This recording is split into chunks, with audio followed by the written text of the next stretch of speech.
À Seceda, qui est un petit peu plus touristique, le tour de base prend déjà une bonne heure. Et alors, on peut monter à Seceda d'en bas. C'est 2h30 selon le panneau. Je pense qu'avec nous, ce serait plus 4h30, si je peux me permettre, avec les pauses. Donc du coup, c'est vrai que c'est pour ça qu'on a pris le téléphérique. Mais du coup, la balade en haut est vraiment magnifique parce qu'on longe ces montagnes qui sont presque, ça fait presque peur. On dirait des espèces de dents de requin. C'est vraiment très impressionnant. Et ensuite, pareil, on a pu se poser dans les refuges puisque les chiens sont admis la plupart du temps partout. Donc ça, c'est génial. Il y a tout de suite une petite gamelle pour les chiens. Il y a un accès à l'eau pour les rincer. Enfin, on sent que les chiens font vraiment partie de la culture et des habitudes des gens qui viennent. Donc ça, j'ai trouvé que c'était assez agréable et surtout de pouvoir prendre un café avec cette vue vraiment incroyable. Est-ce que, Malibu, a fait comme d'habitude, à savoir effectivement s'arrêter toutes les 5 minutes, et ne plus avancer, comme tu le tu nous le dis régulièrement? Alors la chance qu'on a, c'est que quand c'est nouveau, il est curieux.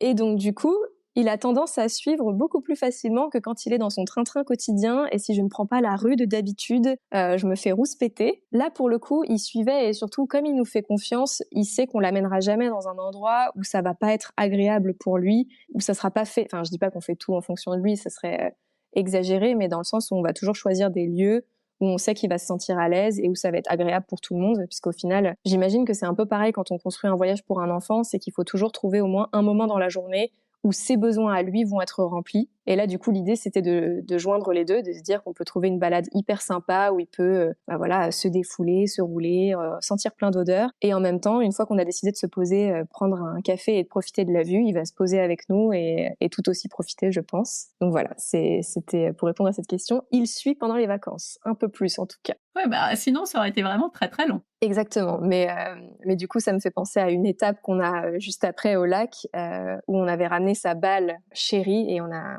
fait l'erreur de la faire tomber dans l'eau et ça a été un calvaire. Au lieu de faire le tour en 2 heures comme tout le monde, ça nous a pris 2 fois plus de temps. Bref, on garde ça pour tout à l'heure.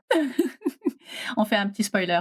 Tu disais qu'il y avait plein de chemins différents. Ça veut dire que quand tu arrives en haut, là, tu décides en fonction du temps et tout est très bien indiqué et après tu suis le chemin, c'est ça? Exactement, la plupart du temps, ce sont des boucles qui partent du téléphérique et qui reviennent au téléphérique. Et après, tu peux effectivement choisir d'embriquer vers d'autres. Mais comme c'est très dégagé, tu arrives un peu à voir le chemin de loin et tu vois si tu peux réembriquer vers la droite ou vers la gauche. Et on avait choisi essentiellement des endroits où c'était des randonnées dites faciles.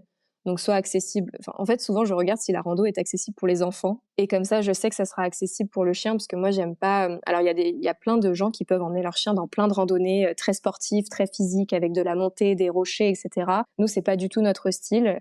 Déjà, moi, à titre personnel, je suis pas hyper fan. Voilà, disons-le. Voilà, j'aime pas me mettre en danger ou en difficulté. Je dis pas que c'est dangereux de faire ces types de randonnées-là, mais plutôt, voilà, c'est pas quelque chose que moi j'aime faire. Et même pour le chien, je préfère quand c'est du plat. J'aime pas quand il y a trop de montée, parce que monter veut dire descente, et c'est toujours un peu, voilà, comme il est un petit peu maladroit avec son corps, on n'avait pas envie d'un accident tout bête, donc on a choisi toujours des destinations, enfin en tout cas des points de vue ou des chemins qui étaient assez plats avec un peu de dénivelé. Bon, voilà, on peut faire une petite montée, mais voilà, pas de choses avec des rochers ou tu vois, à flanc de montagne par exemple, sans protection. Je prendrais jamais le risque de l'emmener dans ces endroits-là. Beaucoup de gens m'avaient écrit sur les réseaux pour me dire ah mais tu devrais aller au lac de Sorapis. Et c'est un lac qui est effectivement magnifique, mais c'est une rando de 12 kilomètres avec justement toute une marche à flanc de montagne sans garde-fou, je pense, comme ça, je sais pas comment ça, tu sais, avec au moins une barrière sur le côté pour se tenir. Oui. Non, ça non. Encore une fois, plein de gens peuvent le faire, mais moi je savais que je voulais pas le mettre en danger parce que je le connais. Il peut sentir une odeur et se dire ah bah attends, je vais aller voir et tout de suite tomber. Et voilà, donc j'ai pas voulu me mettre dans ce genre de difficulté. Donc c'est pour ça qu'on n'a pas fait tant de points de vue que ça, mais en tout cas on a favorisé ceux qui étaient les plus accessibles, on va dire niveau enfant. Et est-ce qu'il était tenu en laisse, sur tous les chemins? Alors nous, on est entre guillemets des bons élèves. On respecte les règles et effectivement, les chiens doivent être tenus en laisse la majeure partie du temps parce que ce sont des alpages, donc forcément il y a des animaux, potentiellement des patous. Alors il y a des chiens qui sont très gentils qui restent au pied, d'autres qui sont un peu chasseurs et par respect pour l'endroit, il faut effectivement les tenir en laisse. Il y a des endroits où ils peuvent être mis en liberté, donc ça c'est au bon vouloir de chacun. Pareil pour les lacs, c'est pas interdit de se baigner partout ou à l'inverse n'est pas autorisé de se baigner partout, mais les règles sont toujours indiquées quand on arrive.